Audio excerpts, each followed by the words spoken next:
Welcome மக்களே, இது உங்கள் ராகினி.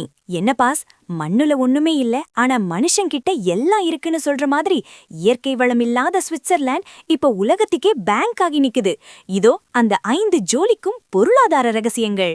1. நடுநிலைமை பாலிசி. உலக போர்கள்ல கூட எனக்கு ஒரு பக்கம் சாய்வு கிடையாதுன்னு நடுநிலைமையா இருந்த ஒரே நாடு இதுதான் பாஸ். இதனால மத்த நாடுகள் அழிஞ்சப்போ இவங்க மட்டும் நிம்மதியா வளர்ந்தாங்க. 2. 1934 வங்கி ரகசிய சட்டம். யாரோட பணம் எங்கிருந்து வருதுன்னு யாருக்கும் சொல்ல மாட்டோன்னு ஒரு சட்டத்தை போட்டாங்க பாருங்க. உலகத்துல இருக்கிற அத்தனை பணக்காரர்களும் ஊழல்வாதிகளும் அங்க போய் பணத்தை கொட்டினாங்க. 3. $2.4 ட்ரில்லியன் அசெட்.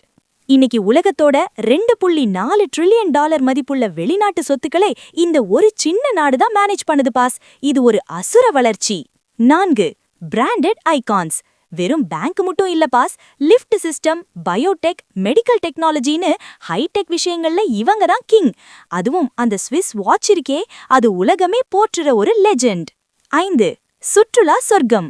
வருஷத்துக்கு 40 லட்சத்துக்கும் மேல சுற்றுலா பயணிகள் இங்க வராங்க. இயற்கையை ரசிக்க வச்சே இவங்க நாட்டோட பொருளாதாரத்துல 3% வருமானத்தை எடுத்துடுறாங்க பாஸ். சுவிட்சர்லாந்து வறட்சிய பார்த்தா நம்ம வைகை புயல் வடிவேல் அண்ணன் வின்னர் படத்துல சொன்ன அந்த ஒரு கிளாசிக் டயலாக் தான் ஞாபகத்துக்கு வருது. வருத்தப்படாதீங்க, பிளான் பண்ணி பண்ணணும். எதையும் பிளான் பண்ணாம பண்ணா இப்படித்தான். ஆனா சுவிட்சர்லாந்துக்காரங்க கரெக்டா பிளான் பண்ணி தன்னோட நடுநிலைமையையும் ரகசியத்தையும் முதலீடா வச்சு உலகத்தையே திரும்பி பார்க்க வச்சிருக்காங்க அண்ணாச்சி. கண்ணா, நிலத்துல ஒண்ணுமே இல்லாட்டாலும் மூளையில விஷயம் இருந்தா உலகத்தையே ஆளலாம். ஸ்விஸ் மாடல் ஒரு பெரிய lesson boss. Smart diplomacy is better than natural resources pass.